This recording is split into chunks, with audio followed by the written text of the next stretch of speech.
প্রয়োজনে আপনারা চলমান যে সংসদ অধিবেশন সেটা অফ রাখেন, কিন্তু শিক্ষা প্রতিষ্ঠান বন্ধ করবেন না। প্রয়োজনে আপনারা অফিস আদালতের কাজ অনলাইনের মাধ্যমে করেন, কিন্তু শিক্ষা প্রতিষ্ঠানকে বন্ধ করবেন না। শিক্ষা প্রতিষ্ঠানকে অনলাইনে চালুর জন্য আপনারা চাপ দিবেন না, কারণ ছোট ছোট কোমলমতি বাচ্চাদের হাতে যখন স্মার্টফোন ডিভাইস চলে যাবে, তখন তারা এই আসক্তি থেকে আর বাইর হতে পারবে না। তাছাড়া এদেশের অধিকাংশ মানুষ নিম্ন শ্রেণীর, মধ্যবিত্ত শ্রেণীর।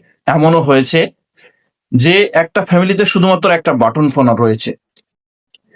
তো তারা কিভাবে এই অনলাইন ক্লাসের আওতায় আসবে?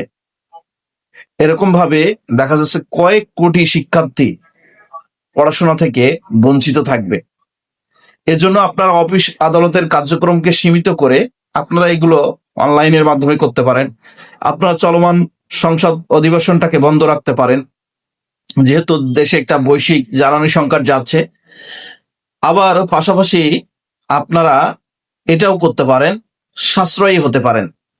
বিভিন্ন কলকারখানা, অফিস আদালত নিয়ম করে দিয়ে আপনারা এখান থেকে জ্বালানি সংকট কমাতে পারেন। কিন্তু অনলাইনের মাধ্যমে শিক্ষার্থীদের 3 দিন অনলাইনের মাধ্যমে পাঠদান করা হবে এবং 3 দিন ক্লাসে অর্থাৎ সরজমিনে অর্থাৎ সশরীরে পাঠদান করা হবে।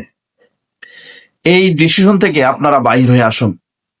এতে অনেক শিক্ষার্থী ঝরে যাবে। নিম্নবিত্ত, মধ্যবিত্ত, গরিব শ্রেণীর মানুষ যারা রয়েছে তারা এই শিক্ষা থেকে বঞ্চিত হবে। পাশাপাশি মোবাইল এবং ডিভাইসের প্রতি সন্তানদের আসক্তি বেড়ে যাবে। আমি একজন পিতা, আমি জানি যে মোবাইল এবং ডিভাইস এখন ভালো কিছু মানুষ দেখতে চায় না। তো এই যে আসক্তি, এখান থেকে তারা বাইর হতে পারবে না পরবর্তীতে।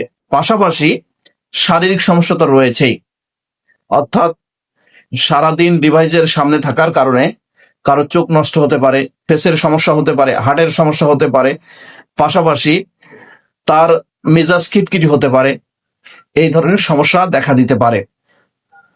তো কাজেই আমি বলবো, শিক্ষা প্রতিষ্ঠানকে বন্ধ না করে সশরীরে শিক্ষা ব্যবস্থা চালু রেখে আপনারা অন্য উপায় খুঁজে বের করুন। কারণ আমার মনে হয় যে স্বশিক্ষাটাই সব থেকে বেশি গুরুত্বপূর্ণ এবং বেশি জরুরি। ধন্যবাদ। আশা করি বিষয়টা আপনারা বুঝতে পেরেছেন। সবাই লাইক, কমেন্ট, শেয়ার করে পাশে থাকবেন।